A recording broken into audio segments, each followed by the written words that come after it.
नागेंद्र हराय त्रिलोचनाय भस्मांग रगाय महेश्वराय नित्याय शुद्धाय दिगंबराय तस्मै ना कराय नमः शिवाय। जी हाँ, जो शिव नागराज वासुकी का हार पहने हैं, 3 नेत्रों वाले हैं तथा भस्म की राख को सारे शरीर में लगाए हुए हैं।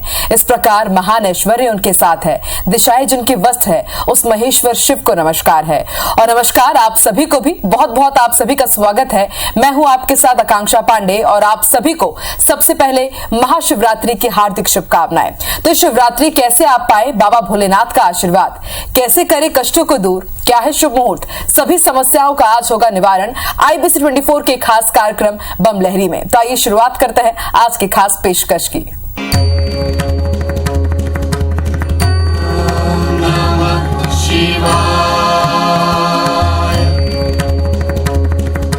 तो बाबा भोलेनाथ हैं, ये बताने के लिए स्टूडियो में हमारे साथ मौजूद है खास मेहमान ज्योतिषाचार्य डॉक्टर दत्तात्रेय होसकेरे जी। दत्तात्रेय जी आपको बहुत बहुत स्वागत है। दत्तात्रेय जी पहले तो आपको भी महाशिवरात्रि की हार्दिक शुभकामनाएं। और लाखों करोड़ों दर्शक इस वक्त आपको देख रहे हैं, सभी जानना चाहते हैं कि शिवरात्रि के साथ महाशिवरात्रि जुड़ा होता है, तो विशेषता से ही क्यों ना शुरुआत करें कि क्या विशेष महत्व है महाशिवरात्रि का।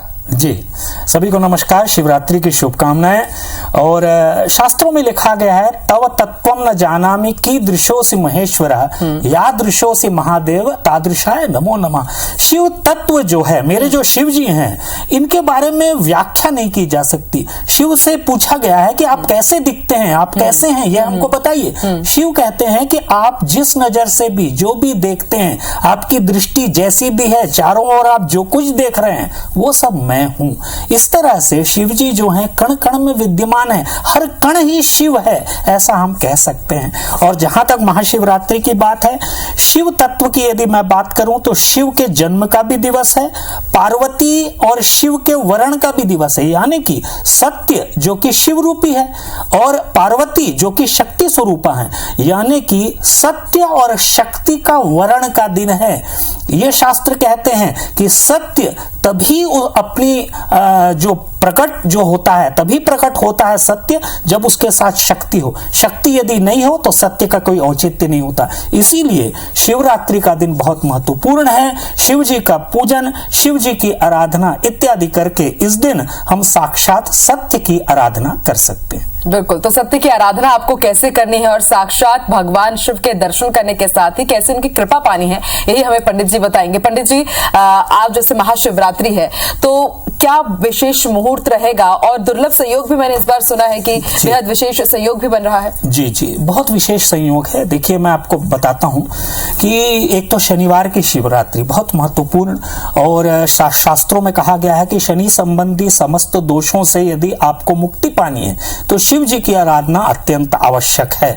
और जहां तक शिवरात्रि की बात है तो ये जो शिवरात्रि है विशेष रूप से शनिवार के दिन पड़ रही है, और जो सूर्य और शनि की युति लग्न में, जहां तक हम ज्योतिष संदर्भों की बात करें तो सूर्य और शनि की युति जो इस बार बन रही है शिवरात्रि पे, लगभग 30 वर्ष बाद बन रही है।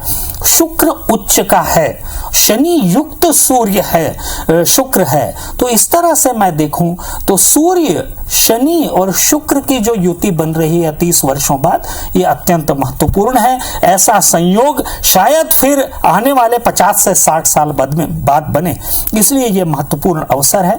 इस दिन शिव जी की आराधना यदि करेंगे तो निश्चित रूप से साक्षात शिव से आपका साक्षात्कार होने जा रहा है।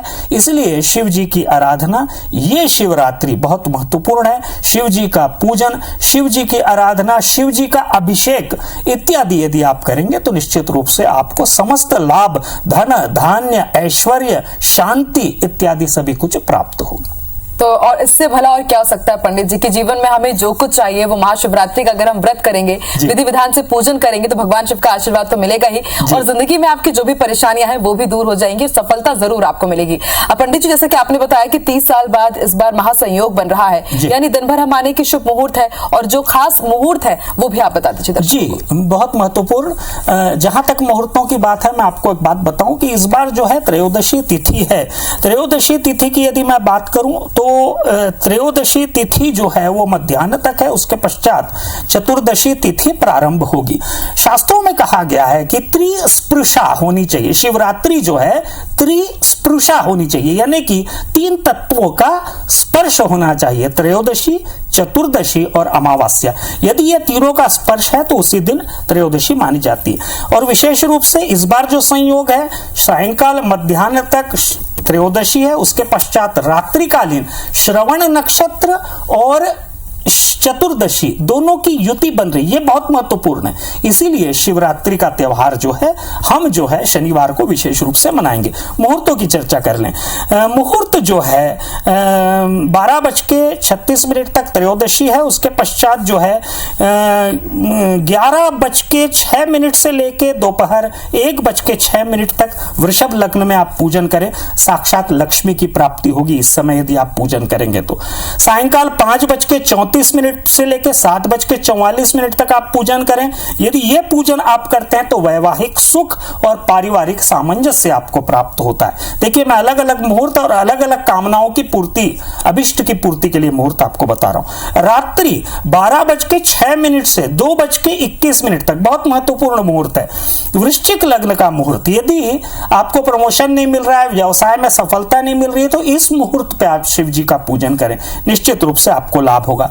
एक और मुहूर्त जिसमें सभी को एक बार अवश्य पूजा करनी चाहिए, वो है रात्रि 11:52 से 12:42 तक। ये महानिशीथ काल का मुहूर्त है।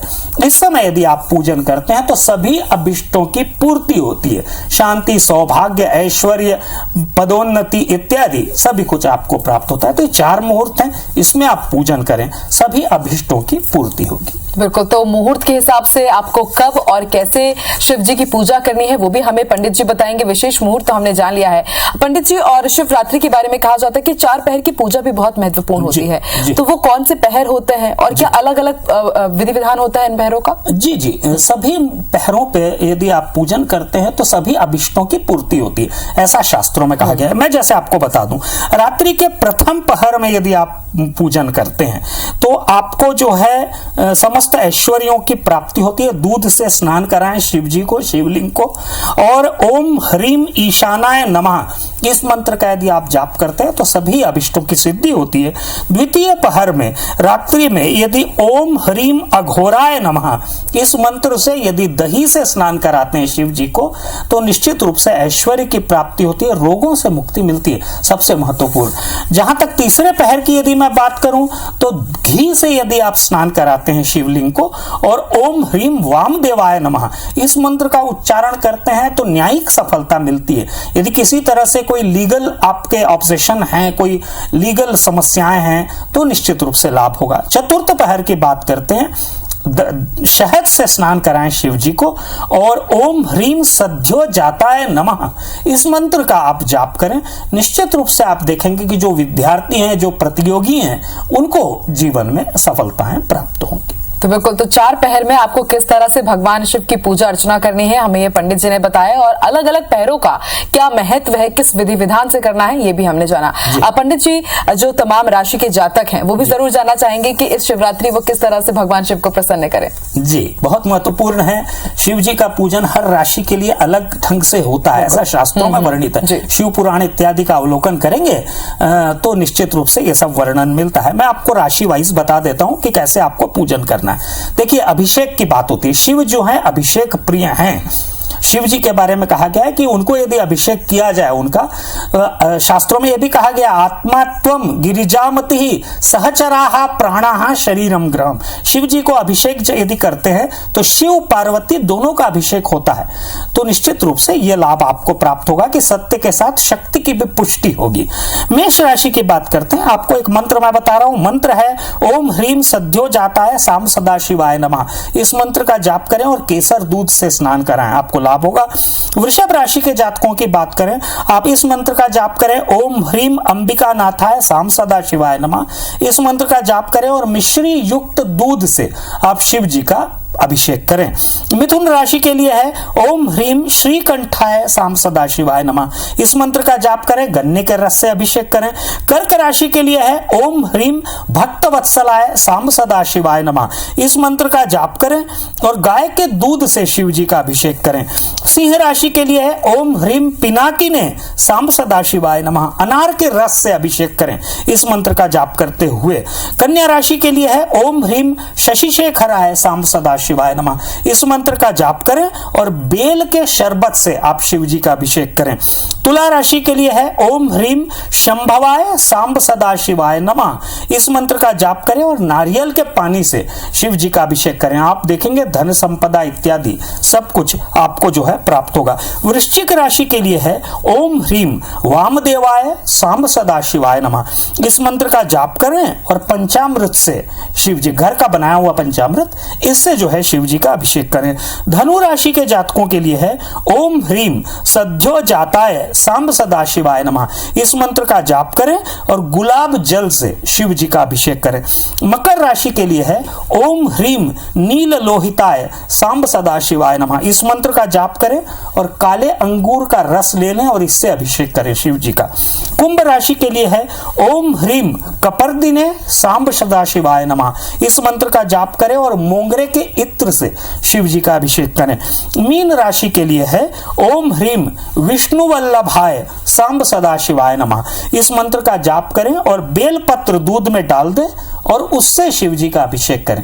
ये 12 राशियां हो गई। मंत्र का आप जाप पूरे रात्रि काल भी कर सकते हैं, दिन भर भी कर सकते हैं। अभिषेक अवश्य करें, आपको निश्चित रूप से इसका लाभ मिलेगा। पंडित जी, आपने बोले कि आप अर्धरात्रि में पूजा अर्चना करें और मैंने सुना भी है कि हर पूजा का फल विशेष तौर पर तब मिलता है जब हम मध्य रात्रि में पूजा अर्चना करते हैं, तो इसके पीछे क्या महत्व है? मध्य रात्रि की पूजा इतनी अच्छी क्यों मानी जाती है? जी देखिए, शिव जी के संदर्भ में शास्त्रों में कहा गया है कि ये अघोर स्वरूप भी हैं शिव जी। ईशानः सर्व विद्यानाम ईश्वरः सर्वभूतानाम ब्रह्माधिपतिर ब्रह्मणोधिपति ब्रह्मा शिवो में अस्तु सदा शिवोम, ऐसा शास्त्रों में कहा गया। यानी कि शिव जी जो है सभी तत्वों का इकलौता एक स्वरूप है। यदि मुट्ठी जैसे हम बंद कर दे, पंच तत्व ले ले, मुट्ठी बंद कर ले, यही साक्षात शिव है। रात्रि काल में शिव जी का जागृत स्वरूप होता है और लिंग स्वरूप जो शिव जी का बना था उसके बारे में शास्त्रों में कहा गया है कि रात्रि काल में ही बना था। शिव जी और पार्वती जी के विवाह का मुहूर्त भी रात्रि काल का है। इसीलिए यदि हम मध्य रात्रि के समय निशीत काल में, जो मैंने आपको मुहूर्त बता दिया है, निशीत काल में यदि शिव जी का आप अभिषेक करते हैं तो सबसे सर्वश्रेष्ठ होता है। मंत्रों का जाप करें, रात्रि जागरण करें, व्रत करें, तप करें, आप देखेंगे कि आपके सभी अभिष्टों की पूर्ति होगी। बिल्कुल, तो सभी अभिष्टों की पूर्ति इस बार महाशिवरात्रि की महापूजा से आपको जरूर होगी। पंडित जी ने हमें पूरा विधि विधान बता दिया है, उपाय बता दिया है और शिवलिंग की पूजा कैसे करनी ये तो आपने जानी, लेकिन अष्टमूर्ति का क्या महत्व है इस महाशिवरात्रि वो भी हम जरूर जानेंगे। भगवान शिव की कृपा आप कैसे पा सकते हैं और समस्त जितनी भी समस्याएं हैं उनका निवारण कैसे हो सकता है, ये हमें पंडित जी बता रहे हैं। पंडित जी, हम सभी जानते हैं कि सभी के जीवन में कुछ ना कुछ कष्ट जरूर रहते हैं, तो महाशिवरात्रि पर कोई महा उपाय जिससे तमाम कष्टों से इस बार हमें निदान मिल जाए? जी जी, विभिन्न समस्याएं जीवन में तो आती हैं मनुष्य के जीवन में, और सभी समस्याओं का निदान किसी न किसी तरह से कर सकता है। मैं विशेष रूप से कुछ समस्याओं को लेकर आपको उसके उपाय बताता हूं। यदि विवाह में विलंब हो रहा है, वैवाहिक समस्याएं बहुत ज्यादा, विवाह में विलंब हो रहा है या विवाह हो गया है उसके बाद समस्या आ रही, ये दोनों ही समस्याओं के लिए जो है लड़के जो है केसर युक्त दूध से शिव जी का अभिषेक करें और लड़कियां जो हैं अनार के रस से शिव जी का अभिषेक करें। मंत्र होगा ह्रीम ह्रीम गिरिजापतये शिव शंकराय ह्रीम ह्रीम। इस मंत्र का आप 108 बार या एक माला जाप कर लें और इस जो 2 तत्व मैंने बताए हैं इससे आप अभिषेक करें। आप देखेंगे और कंटिन्यू उसके बाद हर सोमवार को यदि करते चलेंगे, आप देखेंगे कि वैवाहिक जीवन में जो समस्या आ रही है या विवाह नहीं हो रहा है, ये दोनों ही चीजों में आपको लाभ होगा। करियर के लिए, यदि करियर नहीं बन पा रहा है, आप बहुत प्रयास कर रहे हैं, उसके बाद भी प्रतियोगिता परीक्षाओं में सफल नहीं हो पा रहे हैं, या फिर पढ़ाई में मन नहीं लग रहा है, या फिर आप देख रहे हैं कि किसी पर्टिकुलर सब्जेक्ट में आप कमजोर पढ़ रहे हैं, तो ये उपाय अवश्य कीजिए। क्या करना है आपको? सर्प का पूजन करना है। शिव जी के ऊपर जो सर्प होते हैं उनका पूजन करना है। कैसे पूजन करेंगे? थोड़ा सा जल पहले चढ़ाएंगे, दूध चढ़ाएंगे, उसके पश्चात फिर से जल चढ़ा के लाल चंदन, चंदन, कुमकुम इत्यादि लगा के पुष्प चढ़ाएंगे। पुष्प चढ़ाने के बाद चंदन इत्यादि लगा देंगे और इसके पश्चात जो है कमल का एक पुष्प जो है शिव जी को अर्पित करेंगे शिवलिंग के ऊपर। और आप ये प्रक्रिया को शिवरात्रि के पश्चात प्रत्येक सोमवार को करते चलेंगे। आप देखेंगे करियर में जो बाधाएं आ रही हैं वो आपकी दूर हो जाएंगी। बात करते हैं परीक्षा में सफलता के लिए। यदि परीक्षा में सफलता नहीं मिल रही है तो क्या करना चाहिए? 21 बेलपत्र ले लेंगे, चंदन लगा देंगे उन बेलपत्रों पे, लाल चंदन लगाएंगे तो बहुत बढ़िया रहेगा। चंदन लगा लेंगे, सीधी हथेली के मध्य भाग पे वो बेलपत्र को रखेंगे। शिव शंकराय ह्रीम इस मंत्र का जाप करेंगे, 21 बार करें, 108 बार करें और उसके पश्चात शिव जी को चढ़ा दें। ये करेंगे, निश्चित रूप से आपको प्रतियोगिता परीक्षा में सफलता मिल जाएगी। ऋण मुक्ति के लिए, यदि ऋणग्रस्तता है, बहुत ज्यादा लोन हो गया है, चाहे किसी भी तरह का कोई लोन हो, आप उससे परेशान हैं, पेमेंट नहीं कर पा रहे हैं, ऐसी स्थितियों में आपको ये उपाय करना चाहिए। क्या है? शिव जी का काले अंगूर के रस से अभिषेक करें। ये अभिषेक करने के पश्चात सूपा और काला छाता शिव मंदिर में ही दान करें। और एक मंत्र बता रहा हूं, इस मंत्र का कम से कम 108 या चारों पहर में जाप कर ले। धन समृद्धि प्रदाय श्रीमन महादेवाय नमः, इस मंत्र का जाप कर लेंगे। आप देखेंगे कि तीनों पहर में, चारों पहर में इसका जाप और ये उपाय इतना यदि आप कर लेंगे तो ऋण ग्रस्तता से आपको मुक्ति मिलेगी।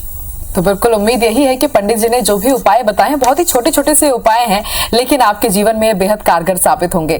पंडित जी, महाशिवरात्रि पर जैसे कि आपने बताया कि जल अभिषेक बहुत प्रिय होता है भगवान शिव को, और इसके साथ हमने ये भी देखा कि आपने अलग अलग हमें बाधाओं को दूर करने के उपाय तो बताए हैं, लेकिन अगर हम उतने सामर्थ्य नहीं है, मतलब या हम रोगी हैं, हमारी तबियत ठीक नहीं है, तो फिर हमें कोई एक ऐसा महा उपाय जो हम महाशिवरात्रि में कर सकते हैं, भले हम व्रत ना रखें।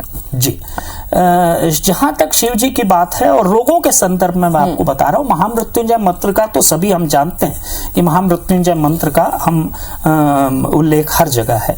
जहां तक रोगग्रस्तता की बात है और शिवरात्रि का महत्व बहुत ज्यादा महत्वपूर्ण है। शिवरात्रि उन लोगों के लिए जो बीपी यानी कि ब्लड प्रेशर से ग्रस्त हैं, या मधुमेह से ग्रसित हैं, या हृदय रोग से उनको परेशानी हो रही है, या अन्य कोई भी रोग हो, ऐसे समय में शिव जी का अभिषेक कैसे करना है? थोड़ा सा जल ले लें तांबे के या चांदी के पात्र में, उसमें कपूर का पाउडर करके डाल दें, कपूर को पाउडर करके डाल दें, और ओम ह्रौम जुम सह, फिर से सुन लेंगे, ओम ह्रौम जुम सह, इस मंत्र का जाप करते हुए शिव जी का अभिषेक करें। लगभग 15 मिनट तक ये अभिषेक शिवरात्रि के दिन करें।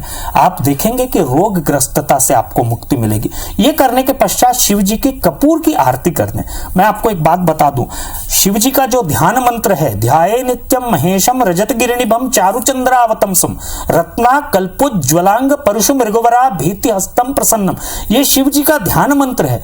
इस ध्यान मंत्र को भी यदि आप जाप कर लेते हैं और शिव जी का कपूर के जल से अभिषेक कर लेते हैं, आप देखेंगे रोगग्रस्तता से आपको मुक्ति मिलेगी। बिल्कुल, तो रोगग्रस्तता से आपको मुक्ति कैसे पानी है इस महाशिवरात्रि महा उपाय करके, ये हमें पंडित जी ने बताया। पंडित जी, हम ये भी देखते हैं कि काफी लोगों की कुंडली में काल सर्प दोष होता है, और महाशिवरात्रि से पावन अवसर क्या होगा अगर हम उस कष्ट से भी मुक्ति पालें, तो उसके छुटकारे के लिए उपाय बताइए। जी, काल सर्प दोष विभिन्न तरह के होते हैं। 12 तरह के काल सर्प दोषों का उल्लेख है ज्योतिष शास्त्र में। सभी तरह के काल सर्प दोषों के लिए शिवरात्रि जो होती है बहुत महत्वपूर्ण होती है। मैं आपको कुछ मंत्र बता रहा हूं, ये मंत्र को यदि आप करें, साथ ही साथ उपाय कर लें, और मध्याह्न को और सायंकाल को और रात्रि काल में 3 समय में करें, मध्याह्न, रात्रि काल और सायंकाल, ये उपाय करें। शिव जी का पंच जो मंत्र है, 5 मंत्र है, वो मैं आपको बता रहा हूं। ये मंत्र का उल्लेख करेंगे, धूप दीप चंदन इत्यादि अर्पित कर देंगे, भोग अर्पित कर देंगे शिव जी को, बेलपत्र अर्पित कर लेंगे और मंत्र जाप कर लेंगे। मंत्र क्या है? ओम सद्योजाताय नमः, ओम वामदेवाय नमः, ओम अघोराय नमः, ओम ईशानाय नमः, ओम तत्पुरुषाय नमः, ये मंत्र का आप जाप करते हुए यदि समस्त सामग्रियां शिव जी को अर्पित कर देंगे और शिव जी का ध्यान कर लेंगे, आप देखेंगे कि काल सर्प दोष से आपको मुक्ति मिल जाएगी और जीवन में प्रगति के अवसर जो हैं वो आपके लिए खुल जाएंगे। ये अवश्य करके देखिएगा। बिल्कुल, तो देखिए कितना छोटा सा उपाय है। और वैसे भी कहा जाता है पंडित जी कि बाबा भोलेनाथ बेहद भोले होते हैं कि प्यार से अगर एक लोटा उन पर जल ही अर्पित कर दे तो वो पूरे दिल से पूरे अपने भक्तों को आशीर्वाद जरूर देते हैं। बिल्कुल, तो सच्चे हृदय से आप श्रद्धा रखिए और भगवान के प्रति अगर आस्था से आप उनको एक लोटा जल भी अर्पित करेंगे तो भगवान भोलेनाथ प्रसन्न होकर आपको सफलता का आशीर्वाद और निरोगी काया का आशीर्वाद जरूर देंगे। बहुत बहुत शुक्रिया दत्तात्रेय जी हमारे साथ जुड़ने के लिए और इतनी अच्छी महत्वपूर्ण जानकारी देने के लिए, विशेष मंत्र बताने के लिए, महाउपाय बताने के लिए बहुत बहुत शुक्रिया पंडित जी। नमस्कार। तो आपने देखा महाशिवरात्रि पर हमारा ये खास कार्यक्रम बम लहरी। उम्मीद यही है कि पंडित जी ने जो भी आपको विशेष और महा उपाय बताए हैं आप उनका पालन जरूर करेंगे और भगवान शिव का आशीर्वाद आपको जरूर मिलेगा। इसी के साथ मुझे दीजिए इजाजत। आप सभी को महाशिवरात्रि की एक बार फिर से हार्दिक शुभकामनाएं। नमस्कार।